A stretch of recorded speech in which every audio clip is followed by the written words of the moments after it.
It's been quite a monumental journey, but it's also been very quick in the grand scheme of things. If you compare this campaign to other things like marriage equality, 3 years is a really short period of time to be at the point where we're at today, where we're looking at having a kind of full announcement based on what we've been asking for.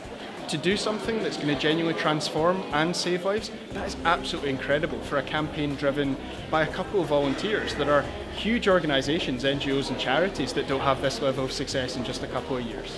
This is nothing short of revolutionary, really. What has just happened in that chamber is that LGBT-inclusive education has been guaranteed in all of Scotland's state schools. The Scottish Government is fully committed to this.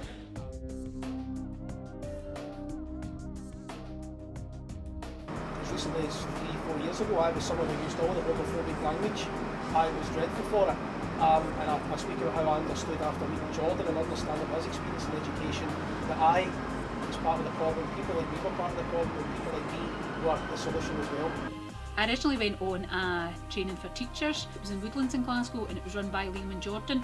I identify as a lesbian woman myself, so for me it was very important. It was personal as political, and I just thought to myself, well, I'd be really keen in being involved in this. So a few of the older students, the senior students, did know that I was a lesbian, and I was finding a lot of them were coming to come and approach me and start to say, will ask questions or will want to come out to me, that type of thing. So on the back of that, after being at the Thai training, and I thought, oh no, this is really good, this is something I want in my practice, I want it for the school, I want to reach out to the students, I want to provide somebody that they can, safety if you like, something that they can be involved in. At the assembly they spoke about like their experiences and how it can affect people during school, so they just talk about like their experiences and how like others may feel. I was talking about how he tried to commit suicide, so obviously that had like a deep meaning to it. And I would say in the back of that, we have moved very quickly within a year from where we were last year to this year. I think people now within the school are more open about their sexuality, they feel more comfortable about their sexuality, and they're more happy to just go about their day-to-day business. This was born out of either radical politics of them in 2014 to then put that on a campaign footing. And they've been able to kind of keep that spirit going for 4 or 5 years now. But they have not been backed by millionaires, they've not been backed by a lot of kind of corporate interests. These are two men from the kind of grassroots who have built this movement right from scratch. We didn't really know what we were going to need, and in fact early on we had meetings with people who were established political activists, and these people were asking us where we were going to get the money to run the campaign, and we hadn't even considered that we need money. We just knew we were going to have a campaign, we were going to win with this campaign. We weren't nervous at all, because the energy that was left over from the independence referendum, the energy from the Yes movement, made me still believe that the world was there to be changed and that people could change the world. I was totally on board with it, and I know some people have, I'm aware that a lot of people have seen them as Jordan and Liam with no funding and no resource, and they're going to try and change the world, or at least change the education system in Scotland. For me, I think I was as politically naive as them starting, and I was like, yeah, let's do this, it's great, it's a great idea.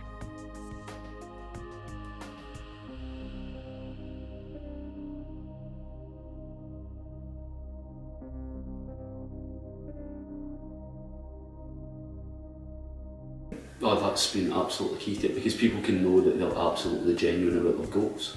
So there's been plenty of times that Jordan and Liam have turned down what would be high profile events where they could meet important people, so to speak, that could either give them money or backing or attention or media stories in order to go do a school assembly, or in order to have a sit down one-on-one chat with a young LGBTI person who needs their critical help. That's their key strength to them as people, but also to the campaign that is always centred on these young people. Something that also inspires me to go into schools and to continue this work from now until as long as people want me to do so is there was a schoolgirl one day handed me a note. I was using post-it notes doing a workshop. She handed me a note, and it's a note I've still got, and I keep it in my bedside cabinet, and I'll always keep it. And this girl wrote to me that thanking me for coming into her school that day, because she told me that school is her safe space. Her home's not safe.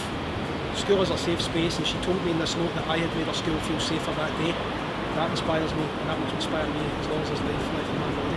I think Jordan and Liam are incredible people. I think that they've taught me so much. I feel like I met them at a time in my life where I was just kind of starting out politically campaigning, and what they have taught me about how to galvanise support has been invaluable. They are so good at just getting people on board and also just educating themselves to be prepared for every question that will come their way. The strength of Jordan's story and Jordan's experience is really what all this is about, and to have solidarity in Liam, who has really been the kind of backbone holding this whole thing together, has been incredible. So as a team, they're just, I'm excited about the next 10 years. You need a strong friendship, you need a strong support base, and I think Liam and I kind of lean on each other quite a lot. Our campaign is emotive. I'm constantly kind of rehashing experiences that I might not want to talk about all the time. It's kind of changed people, like the way people look at like gay people and that in the school. Like when it all started, like people actually listened.